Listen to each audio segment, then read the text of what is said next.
এই ঘটনার পরপরই আমরা গতকাল দুপুরের দিকে হযরত শাহজালাল রাদিয়াল্লাহু আন্তর্জাতিক বিমানবন্দরে যে ভয়াবহ ঘটনা ঘটল কার্গো ভিলেজে, যেখানে আমদানির কার্গো যে সমস্ত জায়গায় রাখা, তো এত বড় যে অগ্নি প্রজ্বলন, এটা কি করে সম্ভব? ফায়ার সার্ভিসের গাড়ি যাচ্ছে, ফায়ার ব্রিগেড যাচ্ছে, সেখানে আবার বিমানবন্দর কর্তৃপক্ষ তাদেরকে আটকে রাখছে যে আমাদের কোনো ইয়ে নেই, কি বলে, নির্দেশনা। তো এই মানে আমি যে বিষয়টি এখানে উল্লেখ করতে যাই যে এক ধরনের একটা ব্যুরোক্রেসির কারণে ক্ষয়ক্ষতি এত বেশি হলো যেটা ভাষায় প্রকাশ করার মতো নেই। যে এক ফায়ার ব্রিগেড এক ডিপার্টমেন্টের, অতএব বিমানবন্দর সিভিল এভিয়েশন, বন্দরটি সিভিল এভিয়েশন, তাদের যে সিকিউরিটির দায়িত্ব আছেন তাদের কাছ থেকে পারমিশন নেওয়া, কখন তারা দিবেন না দিবেন, এই করতে এই বলতে এটা ব্যাপকভাবে বিস্তার লাভ। বাতাস প্রবাহিত হচ্ছিল, সেই বাতাসে আগুন আরো ছড়িয়ে পড়েছে এবং ধ্বংস প্রজ্বলন এমনভাবে হয়েছে, এটা নাশকতার একটা বড় ধরনের ঘটনা। এটা মানুষের মনে সন্দেহ দেখা দিয়েছে এবং মানুষ এটাকে একটা নাশকতার অংশ বলেই মনে করছে। পরপরে আজকেও নাকি একটি লঞ্চে আগুন ধরেছে, তারপরে একটি ওষুধ কোম্পানিতে সেখানে আগুন ধরেছে। এর মধ্যে গত পরশুদিন চট্টগ্রামে সেখানে আগুন ধরল একটি বড় মানে প্রতিষ্ঠান। এই যে পরপর পুনঃ ঘটনাগুলো, এই ঘটনাগুলো সত্যিকার অর্থে মানুষকে ভাবিয়ে তুলছে।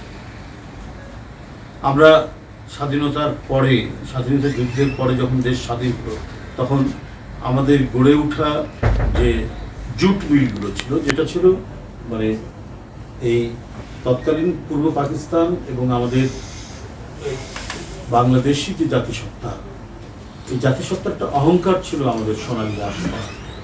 এবং এই পাটকে কেন্দ্র করে, আমাদের এই কাঁচামালকে কেন্দ্র করে এত জুট মিল গড়ে উঠেছিল, যেটা ছিল আমাদের অহংকার, আমাদের গর্ব।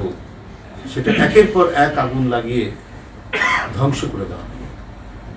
জুট মিল এবং জুটের যে এক্সপোর্ট, এটা চলে গেল অন্য একটি দেশে, অথচ পৃথিবীর সবচাইতে উৎকৃষ্ট পাট হতো এই বাংলাদেশে। এবং এটাকে কেন্দ্র করেই গড়ে ওঠা জুট মিলগুলো আমাদের ধ্বংস হয়ে গেল এবং এটা চলে গেল। তো এগুলো সব কিছু মিলিয়েই আজকে জনমনে বড় ধরনের সংশয় সন্দেহ দেখা যাচ্ছে যে কোনো পরিকল্পিত বিষয় আছে কিনা, এটা সবাইকে চিন্তা করতে হবে। এটা সবাইকে ভাবিয়ে তুলেছে যে এই ধরনের একটি ঘটনা হতে পারে, মানে একটি রাষ্ট্রের বিভিন্ন সময় দুর্ঘটনা যে হয় না তা, সামাজিক দুর্ঘটনা এটা হতেই পারে নানা সময়। তো কিন্তু পরপর যখন হতে থাকবে তখন নিশ্চয়ই এই যে চেইন, ঘটনার যে চেইন, এই ঘটনার চেইন যখন আমরা দেখব তখন বুঝতে হবে এখানে কোনো কালো হাত কাজ করছে। যাই হোক, আমি এই বিষয়টি আপনাদের সামনে তুলে ধরলাম।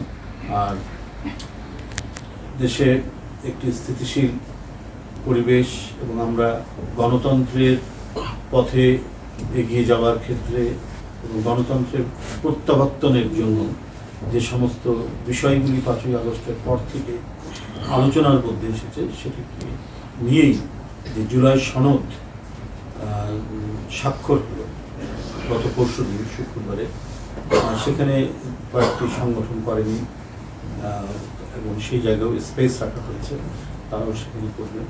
আমি শুধু এইটুকু বলতে চাই, এনসিপি আমাদের ছাত্র নেতৃবৃন্দদের করা এই সংগঠনটি, যারা জুলাই আন্দোলনে বড় ধরনের ভূমিকা এবং নেতৃত্ব দিয়েছে, তাদের তৈরি করা এই সংগঠনটি, এবং তাদেরই দাবি ছিল যে সবার আগে সনদটি করতে হবে, জুলাই সনদটি করতে হবে।